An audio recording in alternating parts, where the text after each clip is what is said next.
नमस्कार, आप देख रहे हैं न्यूज 18 का डिजिटल प्लेटफॉर्म। मैं हूं आपके साथ सृष्टि शेखर। दिल्ली एनसीआर से लेकर मध्य प्रदेश और छत्तीसगढ़ तक मौसम का मिजाज बदला हुआ है। बारिश, आंधी और मौसम विभाग ने येलो अलर्ट जारी कर दिया है। विशेष मौसम रिपोर्ट आपको बताते हैं। देश के कई हिस्सों में मौसम ने अचानक से करवट ले ली है। राजधानी दिल्ली और पूरे एनसीआर में 4 जून की दोपहर ऐसा मौसम देखने को मिला जिसने लोगों को हैरान कर दिया। वहीं मध्य प्रदेश, राजस्थान और छत्तीसगढ़ में भी प्री मानसून गतिविधियां अब तेज हो गई है।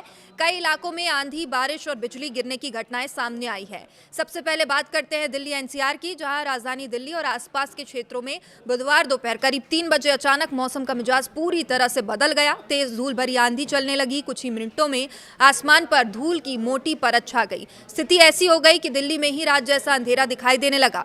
कई इलाकों में विजिबिलिटी बेहद कम हो गई। वाहन चालकों को दिन के समय अपनी हेडलाइट्स जलानी पड़ी। आंधी के बाद दिल्ली, नोएडा, ग्रेटर नोएडा, गाजियाबाद और गुरुग्राम के कई हिस्सों में तेज बारिश शुरू हो गई। Malviya Nagar, film city, sector 44, Noida, National Human Rights Commission के आसपास के क्षेत्रों में भारी बारिश दर्ज की गई है। बारिश और तेज हवाओं के कारण कई जगह पेड़ भी गिरे हैं। कुछ वाहनों को नुकसान भी पहुंचा है। दिल्ली की फिल्म सिटी में कई पेड़ टूटकर कारों पर गिर पड़े। वहीं सड़कों पर भी जलभराव की स्थिति बन गई, जिससे कई प्रमुख मार्गों पर लंबा ट्रैफिक जाम भी आज देखने को मिला। हालांकि इस बारिश ने लोगों को भीषण गर्मी से बड़ी राहत जरूर दे दी है। चूंकि पिछले कई दिनों से चिलचिलाती गर्मी पड़ रही थी, उमस के बीच मौसम के कई बदलाव ने तापमान के उल्लेखनीय गिरावट दर्ज की है। और भारतीय मौसम विभाग ने स्थिति को देखते हुए दिल्ली एनसीआर के लिए 4 और 5 जून को येलो अलर्ट भी जारी कर दिया है। येलो अलर्ट का मतलब है लोगों को मौसम संबंधी गतिविधियों के प्रति सतर्क रहने की आवश्यकता है। मौसम विभाग ने तेज आंधी, बिजली चमकने और बारिश की संभावना जताई है। मौसम विभाग ने के पूर्वानुमान के अनुसार नोएडा और आसपास के इलाकों में 6 जून तक आंशिक रूप से बादल छाए रह सकते हैं। इस दौरान 1 या 2 बार तेज बारिश और गरज चमक भी हो सकती है। और इसे लेकर पहले ही मौसम विभाग ने चेतावनी जारी की थी और इसके साथ ही तेज बौछारें पड़ने की भी संभावना है। अगले 2 दिनों तक तेज हवाएं भी चल सकती है। और अब बात करते हैं देश की मॉनसून स्थिति की। इस बार दक्षिण पश्चिम मॉनसून सामान्य समय से करीब 3 दिन देरी से आगे बढ़ रहा है। आमतौर पर मॉनसून 1 जून तक केरल पहुंच जाता है, लेकिन इस बार इसकी रफ्तार थोड़ी धीमी है। मौसम वैज्ञानिकों के अनुसार आने वाले दिनों में मॉनसून की प्रगति तेजी से हो सकती है और सामान्य परिस्थितियों में मॉनसून लगभग 1.5 महीने में पूरे देश को कवर कर लेता है। सितंबर के मध्य में इसकी वापसी शुरू होती है। दक्षिण भारत की बात करें तो केरल, तमिलनाडु, कर्नाटक के कई हिस्सों में अगले 7 दिनों के दौरान भारी बारिश की संभावना जताई जा रही है और मौसम विभाग ने स्थानीय प्रशासन और लोगों को सतर्क रहने की सलाह दी है। अब रुक करते हैं मध्य प्रदेश का। मध्य प्रदेश में भी प्री मानसून गतिविधियां लगातार सक्रिय होती दिखाई दे रही हैं। मौसम विभाग के अनुसार प्रदेश के कई जिलों में गरज चमक के साथ बारिश और तेज हवाओं का दौर जारी रह सकता है। भोपाल, इंदौर, जबलपुर, ग्वालियर, उज्जैन और रीवा संभाग के कई इलाकों में बादल छाने, हल्की से मध्यम बारिश होने के भी आसार हैं। वहीं मौसम वैज्ञानिकों का कहना है कि अरब सागर और बंगाल की खाड़ी से आने वाली नमी के कारण प्रदेश में मौसम में बदलाव देखने को मिल रहा है।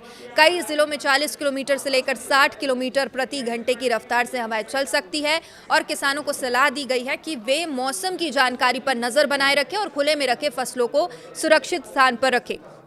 राजस्थान और मध्य प्रदेश के सीमावर्ती क्षेत्रों में भी धूल भरी आंधी और बारिश की गतिविधियां बढ़ सकती है और इससे दिन के तापमान में कुछ कमी दर्ज होने की संभावना है।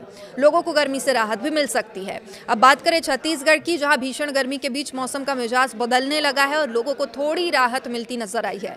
मौसम विभाग के अनुसार 4 जून से पूरे प्रदेश में गरज चमक, तेज हवाओं और बारिश की गतिविधियों में बढ़ोतरी होने की संभावना है और आज वहां पर बारिश भी हो गई है। कई जिलों में 50 से 60 किलोमीटर प्रति घंटे की रफ्तार से हवाएं चल सकती है और इसके साथ ही कुछ क्षेत्रों में मध्यम से भारी बारिश हो सकती है। हालांकि मौसम विभाग का यह कहना है कि अगले 5 दिनों के दौरान जो अधिकतम तापमान है वो किसी बड़े बदलाव की उसमें संभावना नहीं है। गर्मी थोड़ी रहेगी। पिछले 24 घंटे में भी तापमान में कोई विशेष परिवर्तन दर्ज नहीं किया गया है। प्रदेश में राजनांदगांव सबसे गर्म स्थानों में शामिल रहा, जहां अधिकतम तापमान 42 डिग्री सेल्सियस रिकॉर्ड किया गया। वहीं पेंड्रा रोड में न्यूनतम तापमान 22 डिग्री सेल्सियस दर्ज किया गया। छत्तीसगढ़ में मौसम बदलने के साथ साथ बिजली गिरने की घटनाओं में भी चिंता बढ़ गई है। पिछले 24 घंटे के दौरान आकाशीय बिजली गिरने से 3 महिलाओं की मौत हो चुकी है। दंतेवाड़ा जिले में 12 ग्रामीण बिजली गिरने की चपेट में आ गए हैं, जबकि बीजापुर और बनेन्द्रगढ़ क्षेत्र में भी महिलाएं और खेत और अन्य कार्यों के दौरान बिजली गिरने से प्रभावित हुई। मौसम विभाग ने कुछ लोगों को सलाह दी है कि गरज चमक के दौरान खुले मैदानों, पेड़ों और बिजली के खंभों के नीचे खड़े होने से बचें।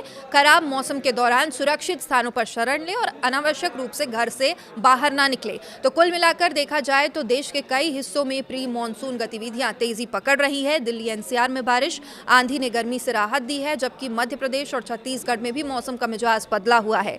आने वाले दिनों में बारिश और तेज हवाओं का ये दौर कई राज्यों में जारी रह सकता है। फिलहाल मौसम विभाग की चेतावनियों का और सलाह का पालन करना बेहद जरूरी है। मौसम से जुड़ी हर बड़ी अपडेट के लिए हमारे साथ बने रहिए, देखते रहिए न्यूज़ 18। नमस्कार।